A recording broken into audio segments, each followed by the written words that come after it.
हरि ओम। सरस्वती महाभागे विद्ये कमलोचने विद्यारूपेण विशालाक्षी विद्यां देहि नमस्तुते। सरस्वती मानो नित्यम। मैं डॉक्टर मधुसूदन तिवारी, सहायक प्रोफेसर व्याकरण विभाग, गुरुकुल संस्कृत महाविद्यालय मेहिया छपरा के उपशास्त्री कक्षा के छात्रों के संस्कृत व्याकरण की जानकारी हेतु संधि विचार शीर्षक व्याख्यान प्रस्तुत करने जा रहा हूँ तथा छात्रों को व्याकरण संबंधी सूत्र, प्रयोग एवं उदाहरण स्मरण रहे, इसलिए यह संक्षिप्त नोट्स इस लॉकडाउन की अवधि में छात्रों की पढ़ाई बाधित नहीं हो, सरकारी निर्देशानुसार मैं छात्र हित में ये व्याख्यान प्रस्तुत कर रहा हूँ। संस्कृत व्याकरण के अंतर्गत जैसा कि उपशास्त्री कक्षा में पंच संधि का अध्ययन करना है, तो इसलिए मैंने सोचा कि पहले संधि प्रकरण पर ही प्रकाश डाला जाए। तो संधि विचार आज के वर्ग में किया जा रहा है। संधि की परिभाषा विभिन्न प्रकार से वैयाकरणों ने अपनी अपनी भाषाओं में समझाने की कोशिश की है। फिर भी संस्कृत व्याकरण के आधार पर ही मेरा प्रयास होगा कि संक्षिप्त रूप में हमारे व्याकरण के जिज्ञासु छात्र संधि और संधि विच्छेद शब्दों की जानकारी प्राप्त कर सके। संधि की परिभाषा है परः सन्निकर्षः संहिता, अर्थात संधि को संहिता कहते हैं व्याकरण शास्त्र में। परिभाषा यह है कि दो वर्णों का अत्यंत सन्निकट समीप आ जाना ही संहिता है। दो वर्णों के एक दूसरे के अत्यंत समीप चले जाने के बाद वर्णों के मेल से जो वर्ण परिवर्तन होकर तीसरे चौथे वर्ण या किसी अन्य वर्ण हो जाते हैं एवं उसके स्वरूप एवं अर्थ बदल देते हैं, उसे संधि कहते हैं। वर्णानां परस्परं विकृतिमते संधानं संधि। उदाहरण के लिए राम जोरीश्वरः रामेश्वरः, यहाँ अ जोड़ दीर्घ ई मिलकर ये वर्ण में परिवर्तन हो गया। इसी प्रकार देखेंगे दूसरे शब्द इति जोड़ आदि इत्यादि, यहाँ हर्ष ई और आ के संयोग से दोनों वर्ण मिलकर या वर्ण में परिवर्तित हो गए, अतः ये शब्द का निर्माण हो गया इति जोड़ आदि इत्यादि। आगे हम देखेंगे कि संधि के अंतर्गत क्या क्या प्रकार होते हैं, वर्ण कौन कौन से एक साथ आते हैं तो उसे कौन संधि कहते हैं। इस वर्णों के आधार पर संधि के तीन भेद माने जाते हैं। पहला है स्वर संधि, विसर्ग संधि, वहाँ तक हो गया है। संधि के दो वर्णों में जब पहला वर्ण स्वर वाला हो तो वह स्वर संधि कहलाता है। फिर जब दूसरा वर्ण व्यंजन वाला हो यानी हल वर्ण हो तो वह व्यंजन संधि है। और तीसरा जब पहला वर्ण विसर्ग वाला हो तो उसे विसर्ग संधि कहते हैं। इस प्रकार संधि के तीन भेद होते हैं। स्वर वर्ण को अच संधि या स्वर संधि कहते हैं। संधि के तीन भेदों में पहले वर्ण के बाद आने वाला वर्ण क्रमशः स्वर, व्यंजन और विसर्ग हो सकता है।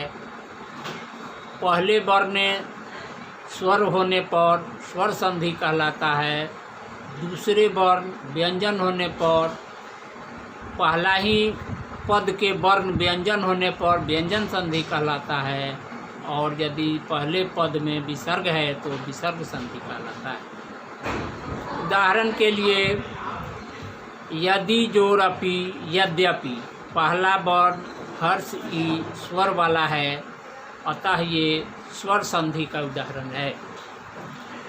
दूसरा उदाहरण देखेंगे जिसमें शब्द है जगत जोर नाथः, जगन्नाथः।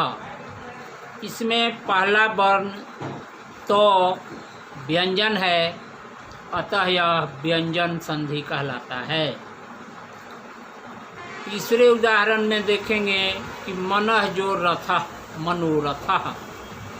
यहाँ पहला वर्ण विसर्ग वाला है मनः, अतः न हो विसर्ग होने से ये विसर्ग संधि कहलाता है।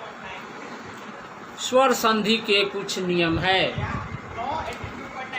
स्वर संधि का तात्पर्य स्वर वर्ण यानी अच प्रत्याहार के सभी वर्ण अर्थात अ, ई, उ, री, ली, ए, ऐ, ओ, औ वर्णों के बाद यदि कोई स्वर वर्ण आता हो तो पाणिनि आचार्य के सूत्रानुसार वो स्वर संधि कहलाता है तथा इसका वर्ण परिवर्तन हो जाते हैं।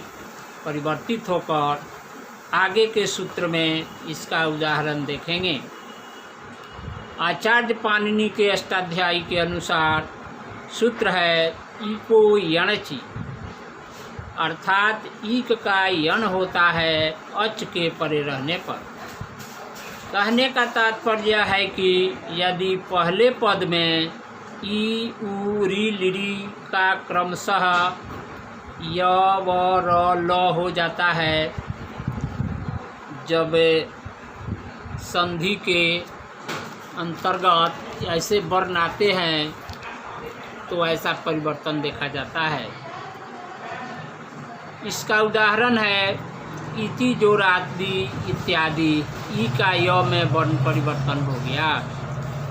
यदि, जोरपि, यद्यपि, यहाँ हर्षि का य में परिवर्तन हो गया। फिर अनु, जोर अयः, अन्वयः, यहाँ हर्ष उ का व में परिवर्तन हुआ। सुजोरागतः, स्वागतम, सुजोरागतम, स्वागतम, यहाँ भी उ का व में वर्ण परिवर्तन हो गया। धात्री जोरंशः, धात्रंशः, री का र में परिवर्तन हो गया। इस प्रकार से स्वर संधि के सूत्र इको यणचि का हम उम्मीद करते हैं कि वर्ण परिवर्तित होकर कौन सा शब्द बना आप लोगों को समझ में आ गया होगा। दूसरा सूत्र है अदेंगुणः, अर्थात अत के एंग हो जाता है यदि उसकी गुण संज्ञा होता है। इस सूत्र को अच्छे से समझने के लिए 4 भाग में बांटकर उदाहरण दिया जा रहा है। पहला है ओ अथवा आ के बाद यदि हर्षी या दीर्घी वर्ण आए तो दोनों मिलकर ये हो जाते हैं। जैसे जित, जोर, इंद्रियः, जितेंद्रियः। यहाँ तो में का जित के तो का ओ और हर्ष ई दोनों मिलकर ए में परिवर्तन हो गया, माने ये वर्ण विकार उसका आया। व्याकरण की भाषा में वर्ण विकार कहा जाता है, यानी वर्ण परिवर्तन। देव, जोड़, इंद्र, देवेंद्र, यहाँ भी ओ और हर्ष ई मिलकर ये हो गया। महाजोड़ींद्र, महेंद्र, यहाँ आज जोड़ हर्षी मिलकर ये हो गया। और उदाहरण है रमा जोड़ी सह रमेशः, आ जोड़ दीर्घ ई मिलकर ये हो गया। गण जोड़ ईसह गणेशः, यहाँ भी गण का अ और ईसह का दीर्घ ई दोनों मिलकर ए में परिवर्तित हो गया। फिर आगे देखेंगे कि ओ अथवा आ के बाद यदि उ या उ वर्ण रहे, हर्ष उ या दीर्घ उ वर्ण रहे, तो दोनों मिलकर ओ हो जाते हैं। यहाँ उदाहरण है सूर्य जोड़ उदयः सूर्योदयः, चंद्र जोड़ उदयः चंद्रोदयः।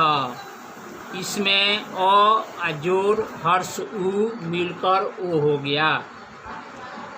हित जोड़ उपदेशः हितोपदेशः, हित उपदेश को हितोपदेश कहा गया है।